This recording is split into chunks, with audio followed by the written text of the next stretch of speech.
Okay, guys. So the show technically hasn't started, but we will start Real Talk with Keith Smith very soon. Keith Smith is at a Mover and Shaker conference. Is it in D.C.? I think so, yeah. In D.C., where a lot of the heavy hitters in real estate nationally are convening to talk about trends and what's happening at a macro level in real estate. But have no fear, Dave Norris is here, friend of the program. He is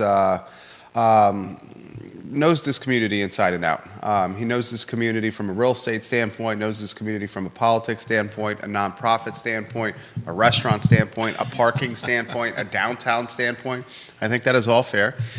He has welcomed a fantastic guest to the program, and Catherine Kiefer. She's the development director at AHIP. And we're going to talk all the positive trends that we're seeing in housing, maybe some of the storylines that need a little bit more prioritization in housing as well. So sit back, grab your iced coffee, grab your latte, and enjoy about 40 to 45 minutes of conversation with undoubtedly a stakeholder in the community and Dave Norris, and someone I'm very excited to get to know, and Catherine Kiefer of a fantastic organization, AHIP. They're doing yeoman's work in this community. Judah Wickhauer, my friend. I see quite a few people watching the program right now. We are live across the board. We can start the program, my friend, when you are ready.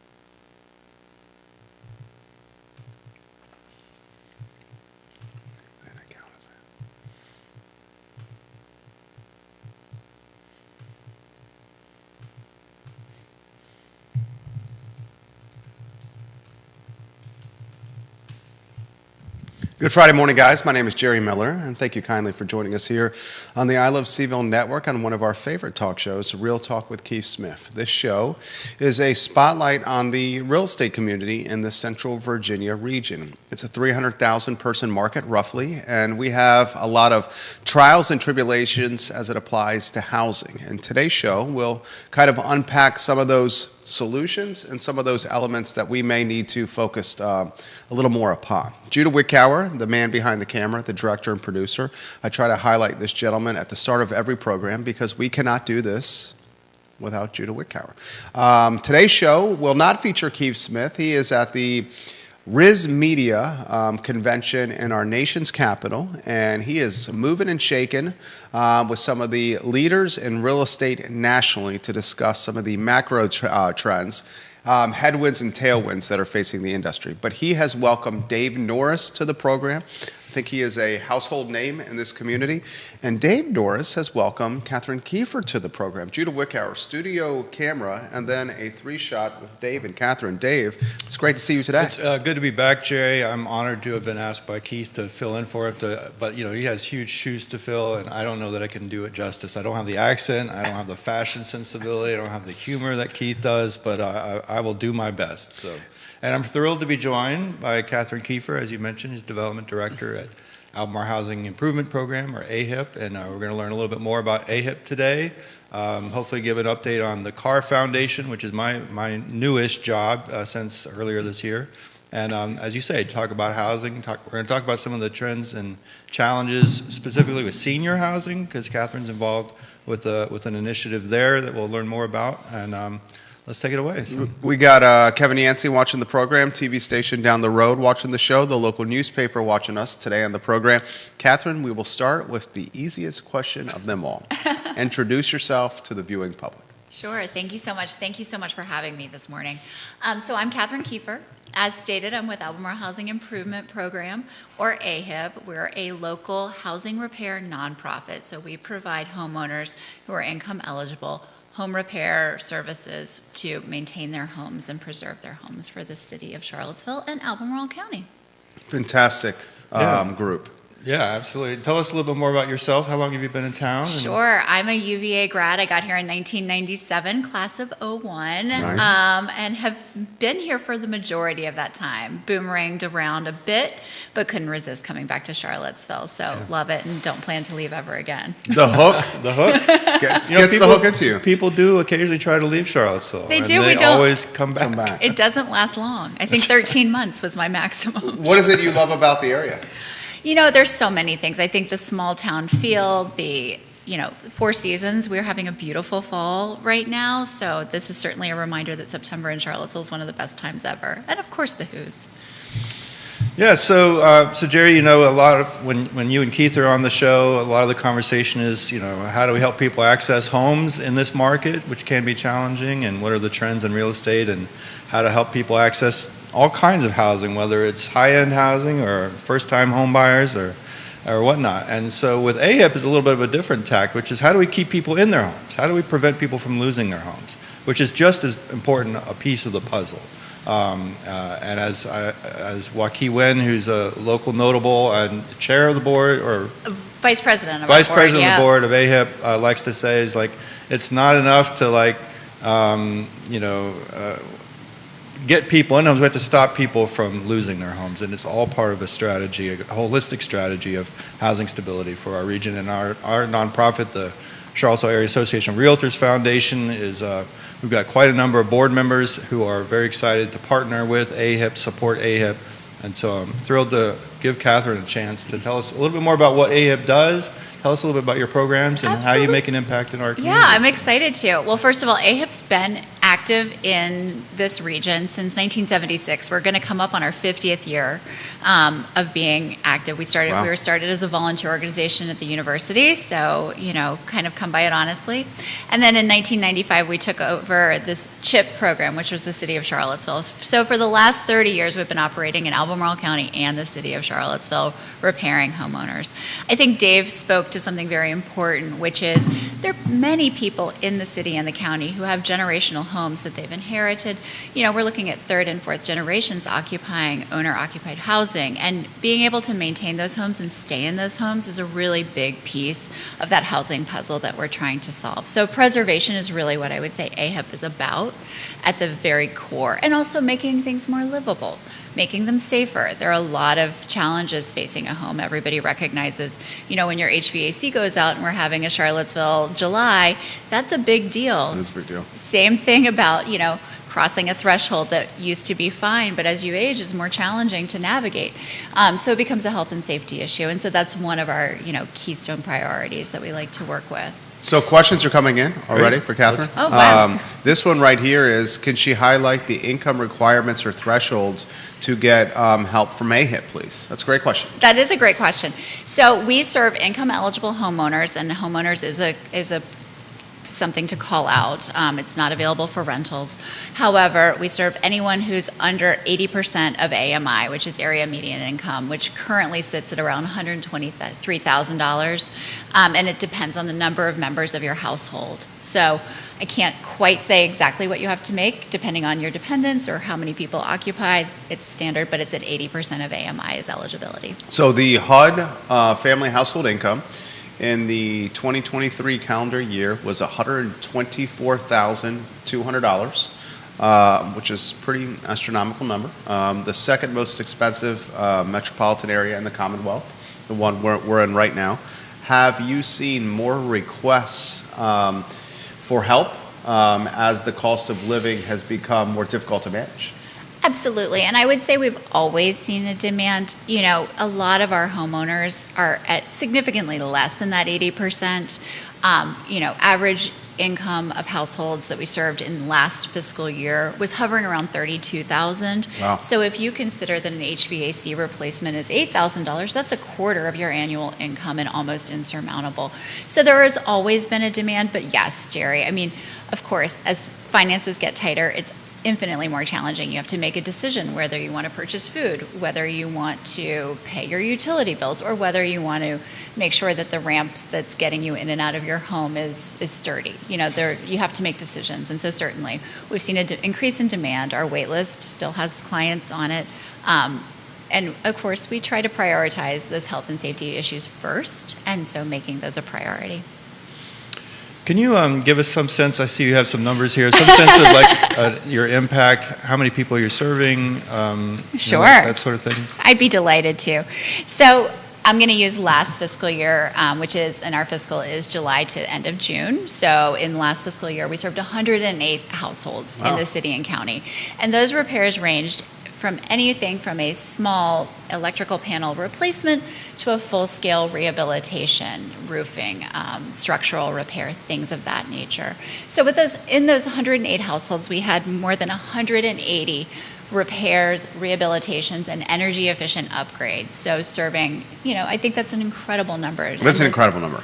And if you consider, over the last 5 years, we're looking at almost 1,000 repairs that otherwise homeowners would have had to forego for financial reasons. So, really impactful. More questions for Catherine. How about good. this? How does the community get involved with AHIP from a fundraising, volunteering, or other standpoints? That's a fantastic question. And of course, as Director of Development, Right up your alley. fundraising is right in my alley. We can't do this important work without the support of the city, the county, a number of private fundraisers, grant makers. And so obviously, what the work that we do in any home repair is expensive. There are costs associated with it. So we always welcome donations. I'm happy to engage anybody personally, or you can learn more on our website at ahipva.org. Similarly, the gift of time is so important, and right now we're really looking for advocacy and raising awareness. I think one of the reasons you're probably seeing so many questions is AHIP's a great organization that's been operating in our community for more than almost 50 years. But a lot of people don't quite understand what we do or how we do it. So with that, we're looking for people to learn more about us and share more about us. Stephanie Wells Rhodes watching the program. We do a lot of work with AHIP here at American Pest, and we are honored to partner with them. Love working with Lee, George, and is it Lori? Stephanie, we appreciate that comment. Formerly of the Interstate Pest Control family, now of the Interstate Service Company family, and of course of American Pest. Stephanie, we love when you watch the show. Neil Williamson giving you both some props right now.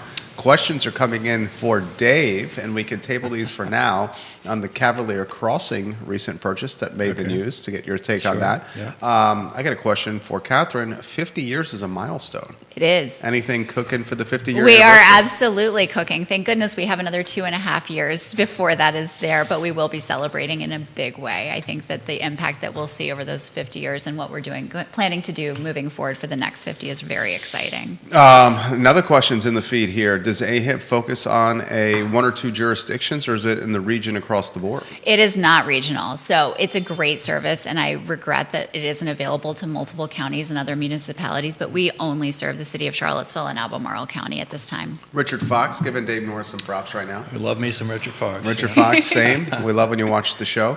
I think these are the type of groups, Dave, that make the community so fantastic to live within. I agree. We have a vibrant nonprofit sector here. We've talked on the show before about some of the other nonprofits that our foundation is looking to partner with and support, but that the community needs to stand up and support. So organizations like Habitat for Humanity and Piedmont Housing Alliance, obviously AHIP is a big one. There's so many people out here who are doing good work to try to help the people. I say this all the time on the show. It's the people that do the hard work of making this city function, making this community, this region function, help them be able to stay here and live here. I saw a great T-shirt recently which said, "It's not paradise if the locals can't afford it," and if the locals can't afford to live here. So we're trying to help the locals afford to live here and stay here and keep their homes.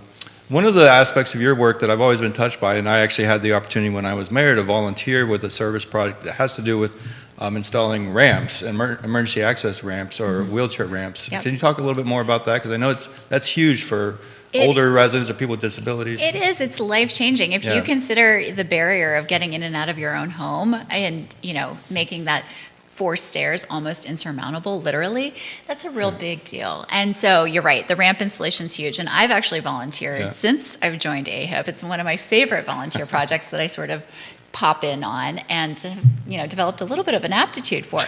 But so not just fundraising and development directing, you're swinging hammers, Catherine. I am, yeah. Nice. That's the ratchet driver for sure. Very nice. So the ramps are incredible, and what it affords people who otherwise would not be able to. A ramp installation, again, to talk a little bit of numbers, depending on the complexity, can be $4,000 to $5,000. Going back to what our, annual income is for many of our homeowners, that's a big piece. So we're happy to do that. We do them temporarily. So for somebody who has surgery or somebody who can't access their home for a temporary, we can install it briefly and then come take it away and install it somewhere else. We also give seniors the accessibility to be able to get their groceries in and out of their home. Navigate, take their dogs out for a walk. I recently was at a project where we built a deck and a ramp for someone who was homebound, but who really enjoyed being able to be in her garden, to be able to leave her home and sit on a flat deck and safe surface and be able to get there was really, really pretty powerful things when you consider what we're allowed to, what you and I take for granted. How's the support been from, say, Albemarle County and the city of Charlottesville for AHIP? We're very grateful for both municipalities to support us. The county's been tremendous. We actually have a new program with them this past fiscal year where we're connecting septic to sewer lines in the county. So that's been a really impressive. I have numbers, but I can't remember off the top of my head. But making sure that's an environmental piece as well, which is something we've really been proud to partner with. So again, that's in the county, and then the city, funds us through program or project support. Is there an opportunity to potentially partner with other nonprofits in the area? We do. Dave spoke to it. There's an amazing continuum of housing nonprofits and other nonprofits as well who serve the, income eligible in the city of Charlottesville and Albemarle County. So we do. We have wonderful partners. We work with LEAP on energy efficiency upgrades primarily. And then, when Habitat or Building Goodness or PHA, all of us are important in maintaining homes, building new homes, affordable rentals, et cetera. So we do. We have a really nice collaboration where we try to recognize what each is doing and lift all of us up. I think a perfect segue to the Carr Foundation. Sure. Yeah, I'm really excited. I've been on the show a couple times kind of talking a little bit about the foundation, kind of laying the groundwork for the foundation. I started as their first executive director in February, March, just a few months ago, and actually Catherine was one of the first people I got connected with talking about the foundation. We're very excited. This is basically an effort by the real estate community writ large and their partners to get involved in this affordable housing challenge. Realtors see it every day. They live it. They see it every day. And so they wanted to be part of the solution. And so they've created this foundation. It started actually a number of years ago with a workforce housing fund to help teachers, police officers, kind of working class people, again, who are serving our community every day but can't afford to live here, increasingly can't afford to live here. So they started a workforce housing fund to help folks become first-time home buyers here in the community that they serve, public servants. And that sort of rolled over into this new initiative called the Carr Foundation. We're focusing on 4 sort of programmatic areas. One is grant writing and investing in innovative and effective, not grant writing, grant making, innovative and effective affordable housing solutions. And so we'll actually, in the very near future, we'll be issuing our very first grant from the Carr Foundation. We'll be excited to announce that here very soon. Secondly, education, like raising awareness of affordable housing needs and challenges and resources and opportunities. So we've got a really cool collaboration going on right now with Charlottesville Tomorrow. Not only are we a sponsor of Charlottesville Tomorrow, we love their work. I know you talked about Cavalier Crossing. Maybe get into that's one of the kinds of stories that they've been just zeroing in on like nobody else. They've been doing great yeoman's work. But we've got a great partnership with them to develop a really comprehensive, user-friendly, accessible online housing resource guide. So anybody that wants information on how to access housing resources, how to refer people to housing resources, can go to this one page. We've been spending months now surveying all the housing providers and doing lots of work. We've got a great research fellow named Mike Parisi, who has been just wonderful and working with Aaron and the team over at Charlottesville Tomorrow. So that'll be unveiled early this fall. We also work on volunteerism, so engaging the volunteer talents of the realtor community and its partners to get involved in affordable housing issues. So our first initiative there will be basically recruiting volunteers from the Carr membership to serve as mentors, as advocates for first-time home buyers, to provide that support, tremendous. Encouragement. Yeah, I'm really excited about that. That we'll be partnering initially with Habitat for Humanity on that. So we'll have more information we'll be rolling out about that soon. And last but certainly not least, so it's funding, education, volunteerism, and then advocacy. Because we know the realtor community, and again, its partners, whether they're home builders, lenders, you name it, have a powerful voice. And if they get behind certain initiatives, public policy initiatives, working alongside the Neil Williamsons of the world and others that He's are really, watching. and that are really focusing on public policy and how it impacts affordable housing. Neil is consistently asking the hard questions about, are we actually living up to our commitments? He had a great piece just recently about Albemarle County and how They should pivot commercial exactly to residential. Allow residential Cut units the red and commercial, tape. cut the red tape. Just Yeah. get government out of the way, and that's not the entire solution, but it can be a big part of the solution. And that to me is low hanging fruit. And so I always give Neil props because he's always asking the right questions, the hard questions. So we're kind of coming alongside folks like Neil or Livable Charlottesville or Charlottesville Low Income Housing Coalition, others that are advocating for good public policy. We have our first advocacy campaign we'll be launching here very, very shortly. So we're trying to do a lot to move the needle on affordable housing. And again, we can't do any work that we do without the leadership and collaboration with organizations like AHIP. So we're And excited. CAR and CAR's members and the CAR Foundation are all amazing supporters of AHIP. I mean, we are so grateful to have such an active realtor community in Charlottesville, and so they're tremendous support for us. Comments are coming in. Of course, the Cavalier Crossing storyline is something we want your take on. First, this one's an interesting comment from Marlene Jones, who's watching the program. She said it would be nice if some organizations can help provide us homeowners with information on the record keeping needed to claim federal tax credits for energy improvements done in a DIY fashion. So we appreciate the comment. I mentioned it on air. You can always put comments in the feed, and we'll relay them live on air. This, the Cavalier Crossing storyline, about $560 per room on average. The apartments rented for right over the city limits in Albemarle County in the Fry Springs neighborhood. It's a Northern Virginia real estate behemoth that has made the purchase and is now going to upscale housing. And displacing quite a few people. A $20.5 million deal done in May. Just go open-ended for you. What do you make of this? Again, this goes back to the conversation we had earlier. It's not enough to build new housing or to get people into housing. It's how do we prevent people from losing the housing they're already in, And that's a huge part of the problem, a huge part of the challenge. It's not just Cavalier Crossing. We're seeing it across the board where largely out-of-town big corporate interests are buying up what used to be kind of workforce rental housing and gradually transitioning them to a different kind of product. Cavalier Crossing is pretty glaring because it's a large number. 520. Yeah, it's a huge property. So obviously everybody's very concerned with the same kind of conversation we had with the trailer park that was about to get lost on the east side of town.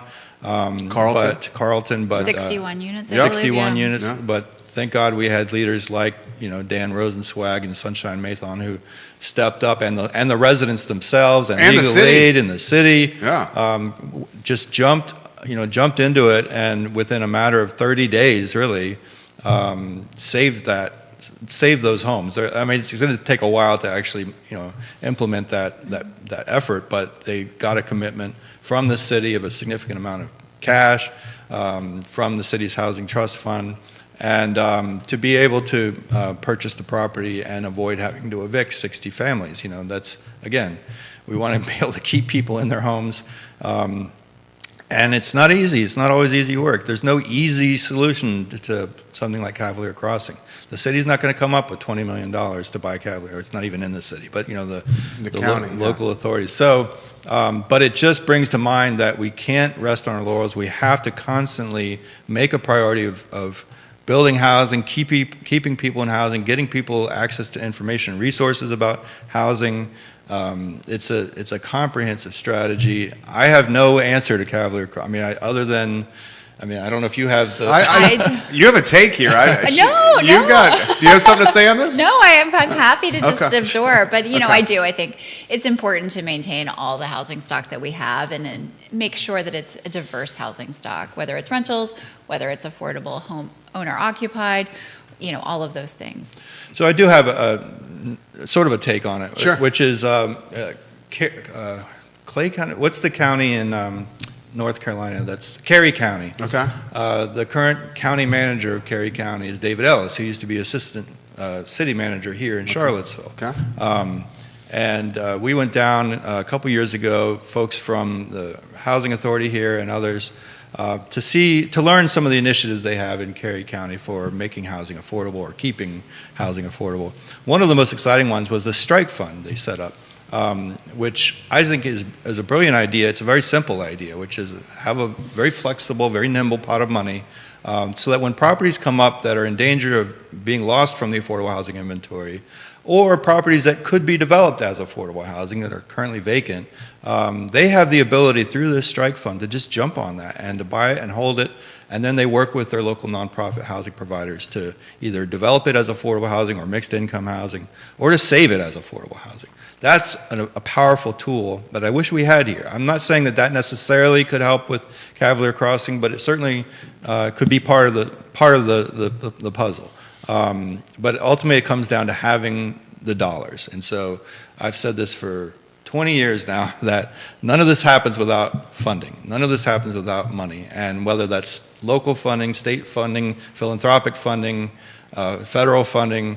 Sunshine Mathon recently spoke at an event that Neil Williamson organized, where he said, in today's housing market, nothing's going to happen without subsidy, right, to make it affordable. If you really want, and oftentimes it's multiple layers of subsidy, right? So I love what Cary County has done. We've actually invited David Ellis to come to speak. Thanks to Keith Smith, I'm now part of the Regional Housing Partnership through the Planning District Commission, and we are having our annual housing summit in March. And we've invited David Ellis, and he's agreed to come. I'm really excited to learn more about the strike fund, but also other initiatives they're undertaking to try and solve this problem. It's a huge problem. Huge problem. The comments continue to come in on this one. This is an interesting one. The city and the county could have potentially purchased Cavalier Crossing and saved 500 beds at a $20 million clip. Instead, they're trying to make a 90-bed, $25 million project work at Premier Circle. So that's being put out into the ether, if you may, of conversation. It's challenging because I want to see as diverse a community as possible, certainly for our boys as they're raised in this community. We don't want a homogenous community. We want one that's diverse of thought and look and feel. I think I've been here 24 years. You guys have been here longer than me. It seems the community is getting more homogenous and less diverse, which is unfortunate. And housing is a big piece of that. But how do we stay ahead of this invisible hand that we call capitalism, where there's so much money is coming into the market? Maybe it's obviously the influence of UVA in large part. You've got new schools like data science, the Paul Manning Biotech School, Amazon's doing $11 billion in Louisa County, Northrop Grumman $300 million in Waynesboro. The HUD family household income continues to climb. How do we stay ahead of that? Yeah, I mean, I'll throw it to you in a second. That's not an easy question right now. I mean, but it's not an easy question, but again, it goes back to we have to be intentional. We have to get out in front of it to the best we can. I've been preaching this for 20 years. You have. That this is not something the market's going to do on its own. And you have to bring together the nonprofit sector, the public sector, and the for-profit sector and others, philanthropy, churches, you name it. This has to be a comprehensive solution.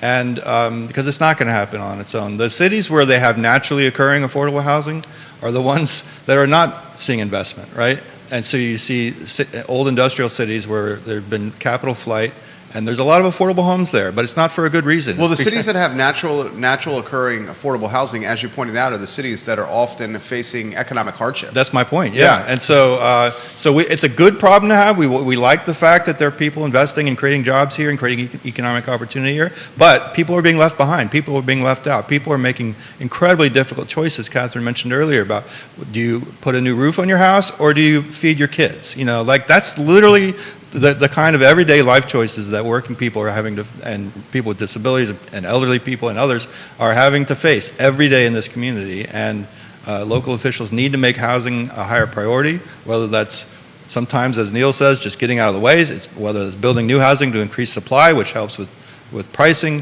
whether that's investing in organizations like AHIP. Like it's a holistic strategy that's needed to get ahead of this problem, which actually might be a good segue when we're talking about people who are really facing serious challenges, is the work that Catherine's doing with the Charlottesville Area Alliance you want to Yeah. talk a little bit more about? I know Sure. you're kind of new to that effort. I am relatively new to Nicely that done, effort. Dave. That was nicely done. No, I'd be happy to mention it. So the Charlottesville Area Alliance focuses on seniors, and one of their priorities is senior housing in our region, making sure that it's livable, making sure that it's walkable, accessible, making sure that all of those pieces exist, and also allowing people to age in place. Just, to circle back to what a neighborhood is, what a community is.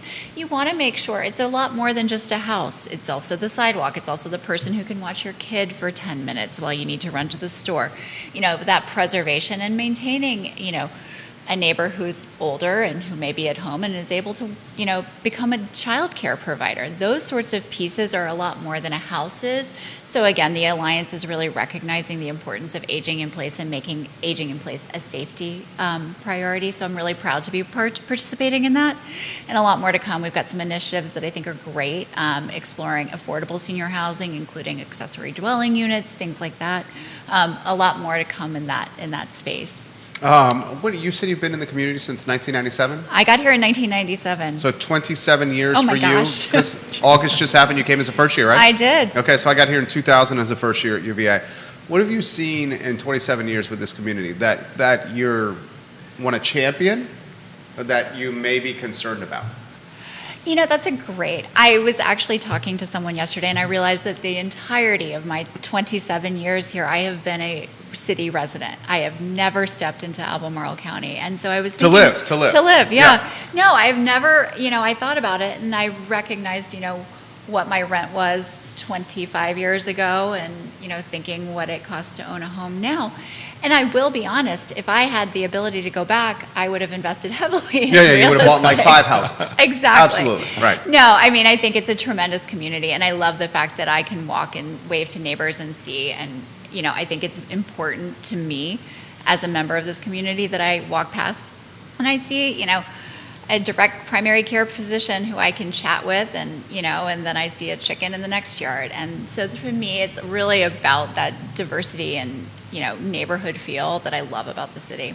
I would also say it is changed, and it is growing, and, there's it takes a lot longer to get anywhere I wanted to be. And, keeping sort of, I go to a small local grocery store. I love going to a small local grocery store. I want that to stay. I don't want that to be, at risk. And so those sorts of pieces give me a bit of pause, but I still would never, dream of being anywhere else. What do you think, this is a question for both of you guys here, what do you think like the next 10 or 15 years are going to look like for this community? I have this conversation a lot with my wife, have this conversation a lot with, friends around the fire pit. Clearly UVA is having a big time influence on what's happening around these parts. Maybe for you, Dave. Yeah, and and to their credit, they're trying to be part of the solution. They're certainly part of the problem, but they're certainly trying to be part of the solution. They're putting up land to be able to build at least 1,000 new affordable rental units in the community, which again it's welcome, and we're grateful for that contribution. And so those projects are now moving forward. But yeah, it's an economic engine that brings a lot of blessing to the community, and also makes life challenging for the people who aren't making six figures. And so we have to always be mindful. I'm a broken record at this point, but we just have to always be mindful of that. And but also in terms of the next 10 or 15 years, I think some of it's just trying to figure out how creative we can be, and how how hard and how dedicated we can be to utilizing some of the new tools that are coming up. So for instance, the city just went through the big rezoning effort. Again, if we do nothing, that's not necessarily on its own going to provide more affordable housing, or at least dedicated affordable housing. But there are some tools in there that could potentially result in new affordable housing. So Catherine and I have talked recently about, are there opportunities? You mentioned accessory dwelling units. Are there opportunities with this new zoning regime to allow longtime homeowners who are struggling to stay in this city, in this community, to be able to build an accessory dwelling unit to generate some more income for them, and in the process create an affordable housing unit? It's not easy, those kinds of opportunities. There's a lot of challenges sometimes, especially if you're talking about a detached structure on your own property. But I think there are some creative ways to go about utilizing some of those tools to make an impact. So part of our foundation we see part of our focus is going to be educating homeowners, property owners, real estate people, others about some of these new tools, and how do we make sure they are being utilized for good, And so, and I talked to a former mayor recently who said, wouldn't it be great if, in the process of helping a longtime homeowner be able to build an accessory unit, we also help them fix up their own house, and how do we come up with the financing to make that happen? And so are there ways to help curb gentrification and curb displacement through some of those new tools? So I'm excited about that. We do have projects that are coming online. Like you mentioned, the Premier Circle, that's going to be huge. You want to offer a little details on that? Yeah, so, 12 years ago, we built the crossings at 4th and Preston, which has been incredibly successful at getting people off the streets and into permanent housing and keeping them. It has a very high success rate of keeping people in stable housing who otherwise have been chronically homeless. We need more of those units. It's been 12 years. We should have kept up the pace in building more of those, and we're finally coming around to building a second crossings, which will be up on Premier Circle. It's currently an old hotel on the property that's going to be knocked down and rebuilt as permanent supportive housing for the chronically homeless. It's going to make a huge impact on our community, and I commend Piedmont Housing Alliance and the Community Foundation and the city and the county and others for stepping up to make that project happen. We've got other, Habitat obviously down Southwood. Southwood, yeah. The Housing Authority is undergoing a $300+ million redevelopment initiative right now. Now has headquarters of the downtown mall. Well, let's not get into that. But Never thought I would see that. but in terms of like housing people, their first two projects have now come online. Crescent Halls, major renovation. That building was in terrible shape, and the residents said, we want better housing, we deserve better housing, and they took the lead on redesigning their own neighborhood, their own community. Same at South First Street. Now they're working with residents at 6th Street, West Haven, and envisioning a better future for themselves and their kids and their families. So that's exciting stuff. So there are a few communities in this country who can honestly say there's as much innovative, like cutting edge, affordable housing work happening, and I include AHIP in that. And but as we've been saying, is it enough? Like the market is so hot, is it enough? And I know Keith had given us some numbers. I think we're running out of time, but just in terms of what's happening with 8 the months market, of the year, yeah, it's insane what's happening here. yeah. Yeah. And so we've got to just keep lifting up these partners like AHIP, PHA, Virginia Supportive Housing, Habitat, all the groups that are trying to get out ahead of this. Any thoughts on any of this, Catherine? I mean, I will say, just listening to Dave speak and here, being part of the conversation sort of day in, day out, I am optimistic. I think the next 10 to 15 years, we do have some tools in our tool belt that we can utilize. And so I'm very hopeful. The questions come on. I get this question. We do a lot of content here at our studio, and it's come on for you guys. And clearly, Dave is a stakeholder and Catherine is a stakeholder. Folks asking, multiple people asking about the houseless population. Mm-hmm. Why don't I just open-ended on this topic for either of you guys? We're seeing the houseless population and this storyline become a greater aspect of the conversation locally. Anywhere you guys want to go with this? I mean, I'll just take my AHIP perspective for a moment. I mean, keeping people in their homes is really important. If somebody can't afford to repair their home and it falls into such disrepair that they can no longer live there or occupy that home, that contributes. So making sure that people are safe, can live in their houses as long as they possibly can is really important. And I do think that contributes. If you see a house that's falling into disrepair and somebody offers you cash for it, and you think that that's a great amount of money, and then you realize that money won't purchase a new home or even go to rent, that's one of those things. So I think preserving and keeping people in is important. That's my filter, of course. Dave?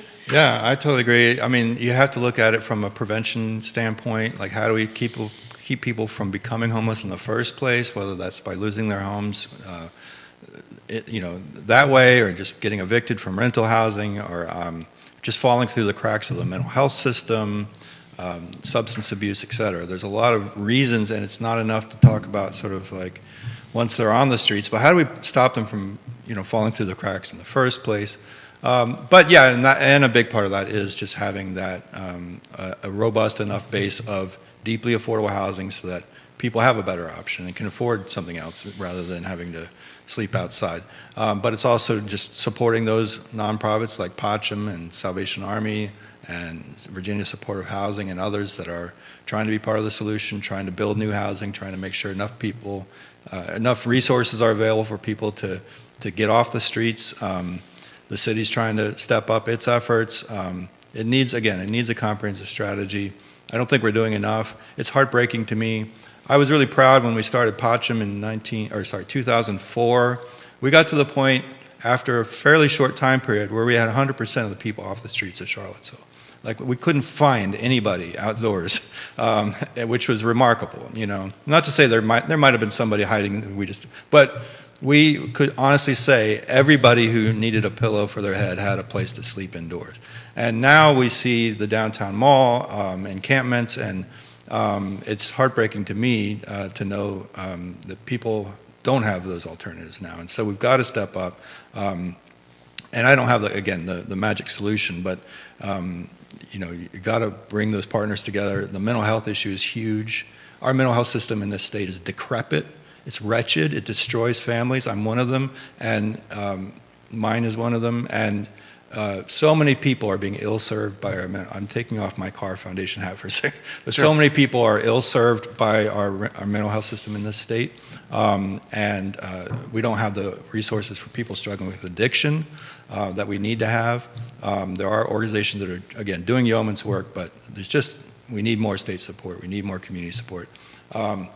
It's really tough to see, and I hope we can get our arms around it. It's not it's a small enough problem that we can get our arms around it if we really make it a priority. So. Yeah, well said. Very well said. 45 minutes, guys, flies when we're having a good conversation. Catherine, close with a message for the viewers and listeners on anything AHIP related.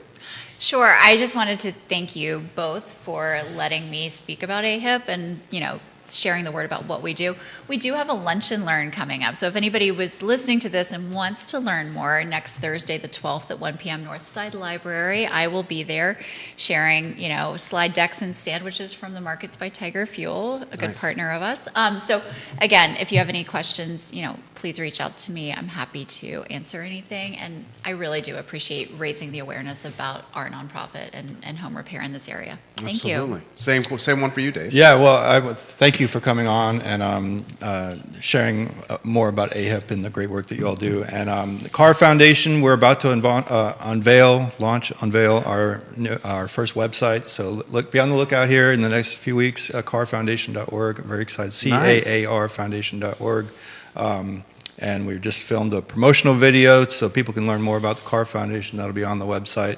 And we'll be out and about just talking about the work we do so that we, in turn, can, again, leverage the resources of the realtor community and its partners to support great work that's happening with AHIP and all of the other partners, and just to help make an impact on affordable housing. It's a huge challenge, and we need to come together to solve it. Dave Norris, guys, he set up this interview with Catherine of AHIP. I appreciate you both. Thank you. Thank you kindly for joining us on the show. Thank you, Dave. Absolutely. Thank you, Jerry. Thank you, Judah. Yeah, Judah. Thanks. Absolutely. For those that are asking, and I see a number of real estate agents watching the show, we appreciate you watching. For those that are asking, counselors and supervisors watching here as well. The show is archived on realtalkwithkeithsmith.com, wherever you get your podcasting content, and of course on iloveseville.com. We'll continue some of this discussion on our 12:30 show, the I Love Seville show. We appreciate Catherine's time and Dave's time, and thank you kindly for watching Real Talk with Keith Smith. So long, everybody. It was awesome. All right. Thank you. You're welcome. You did a great job. Okay.